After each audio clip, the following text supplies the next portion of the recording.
հարցեր հիմնական զեկուցողին։ Խնդրեմ, Տիկին Ղազարյան, պատրաստույթ Տիկին Քլոյան։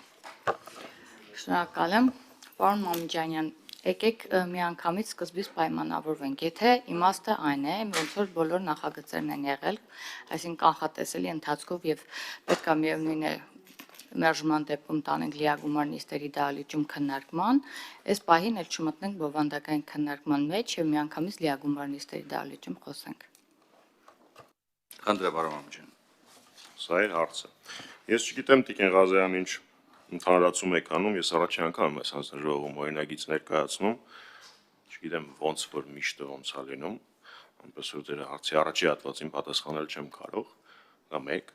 Երկրորդ, բովանդակային քննարկման հետ կապված, եթե դուք պատրաստ եք մտնել իմ հետ բովանդակային քննարկման մեջ ազգային ճգնաժամի եւ կառավարման ձախողման մասին վերտառությամբ հոդվածի վերաբերյալ,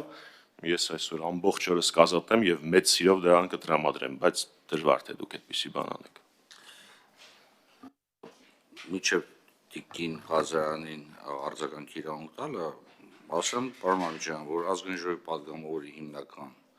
գործերի հիմնական պարտավորությունը ազգային ժողովի նիստերին եւ հանձնաժողովի նիստերին մասնակցելն է։ Եթե անհրաժեշտ է, սաղ օրը կնստենք ստեղ եւ քննարկենք, եթե նման կարիք եւ ցանկություն առաջանա։ Առաջի անգամ եք հանձնաժողով, մեր հանձնաժողովի համար նորույթ չէ, 1, 2, նույնիսկ 3 օր նիստ անելը մենք պատրաստ ենք եւ մենք դրանից որևիցե եղանակով չենք խորշում։ Խնդրեմ, Տիկին Ղազարյան։ Շնորհակալ եմ։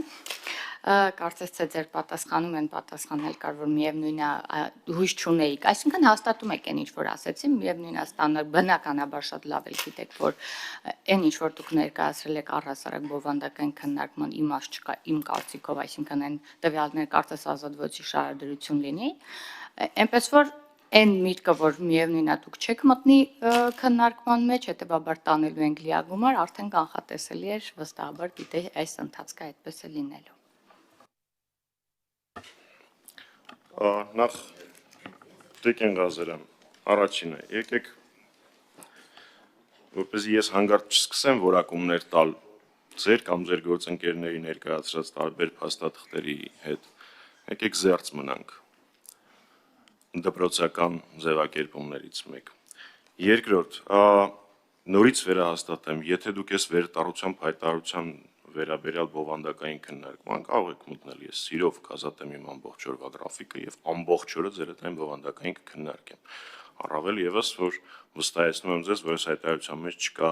նույնիսկ մեկ ստորակետ, որը մենք չենք կարող հիմնավորել։ Ինչ վերաբերվում է, թե ինչ մոտեցումներով ենք եկել, ասեմ, ոնց էր վարպետի մոտ տառապանքս փորձ ունի։ Երբ մենք եւ Հայաստան խմբակցությունը համատեղ COP29-ին ընդառաջ առաջարկում էինք ազգային ժողովի հայտարարության տեքստ գերիների հետ կապված,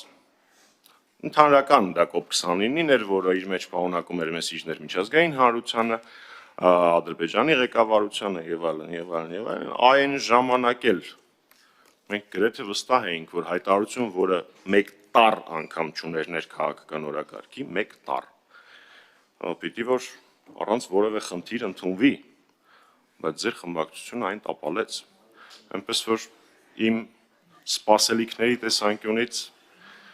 ես այդ ժամանակ սովորեցի, որ սպասելիքներ կպեից ունենալ չարժի։